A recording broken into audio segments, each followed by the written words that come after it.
कुलसुम कहती है आप लोग कहाँ जा रहे हैं? खबर कहता है सबरीना से मिलने जा रहे हैं। कुलसुम कहती है मुझे आपसे 2 मिनट बात करनी है। कुलसुम कहती है आप अमेरिका वाला घर और बिजनेस सेल कर रहे हैं। खबर कहता है जाहिर है। कुलसुम कहती है हमारी इकलौती बेटी है, सब कुछ उसी का तो है, आप शादी पर सब कुछ उसे गिफ्ट कर दें। खबर कहता है मेरी 2 बेटियां और मैं दोनों को बराबर दूंगा।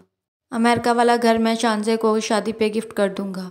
राजदा खबर को कहती है सोच लो, तुम जज्बात में आकर फैसला तो नहीं कर रहे। खबर कहता है नहीं बाजी, मैंने सोच समझ के फैसला किया है। हारून अबीरा को कॉल करके बताता है कि मैं वापस आ रहा हूँ, ना तुम मुझसे मिल सकती हो और ना मैं तुमसे बात कर सकता हूँ। आते ही मैं मामा को कहूँगा तुम लोगों के घर जाए और शादी की डेट फिक्स कर दे। खबर सबरीना को घर के पेपर्स दे देता है और कहता है ये मैंने तुम्हारे नाम कर दिया है। सबरीना कहती है बाबा मुझे इसकी ज़रूरत नहीं है। खबर कहता है माँ बाप का जो कुछ होता है बच्चों का ही तो होता है। तुमने एक दफ़ा कहा था तुम्हारा कोई घर नहीं है, ये अब तुम्हारा अपना घर है, तुम्हें यहाँ से कोई नहीं निकाल सकेगा।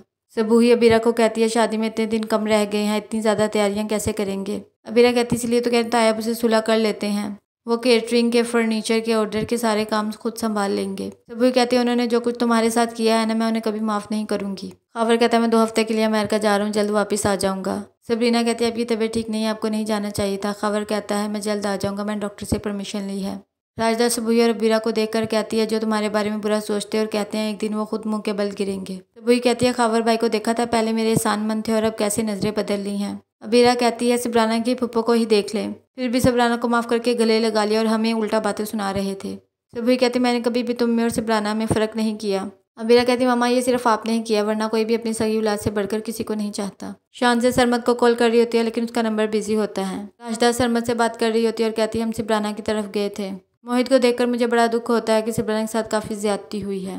वापसी पर मैं खावर से नज़रें मिलाने के काबिल नहीं रही थी। शान से कहती है अब खावर से सबराना की बातें क्यों डिस्कस कर रही हैं? उसे गिल्ट होगा तो उसका असर मेरी ज़िंदगी पर भी पड़ेगा। आप क्या चाहती हैं कि सरमद मुझसे शादी ना करे? प्लीज़ हमारी ज़िंदगियों से दूर रहे। कुलसुम कहती है वो तुम्हारे अब्बू की बड़ी बहन है, अगर खावर को ये पता चला तो बहुत गुस्सा करेंगे। शान से कहती हैं वो मेरी ज़िंदगी बर्बाद करना चाहती हैं। सबूही अबीरा को कहती है हारून की कॉल आई, तुमने उठाई क्यों नहीं? कोई ज़रूरी बात होगी? अबीरा कहती कोई ज़रूरी बात नहीं है। अबीरा अपनी शादी का इनविटेशन अपने ताया अब्बू को देती है और कहती है अब मैं बहुत छोटी थी जब बाबा की डेथ हुई, आपने मेरी हर रिस्पॉन्सिबिलिटी पूरी की है, तो मैं चाहती हूँ शादी होगी तो आप मुझे रुखसत करें।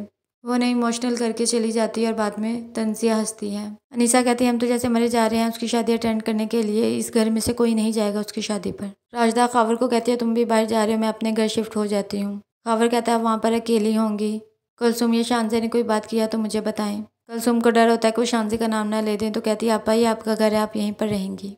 हारून अबीरा और सुबह के लिए गिफ्ट्स लाता है और कहता है मैं आंटी अबीरा को बाहर ले जाऊँ। शुजा अबीरा को चेक देता है तो अबीरा कहती है मुझे पैसों की नहीं आपकी दुआओं की ज़रूरत है, आप बारात पे ज़रूर आइएगा।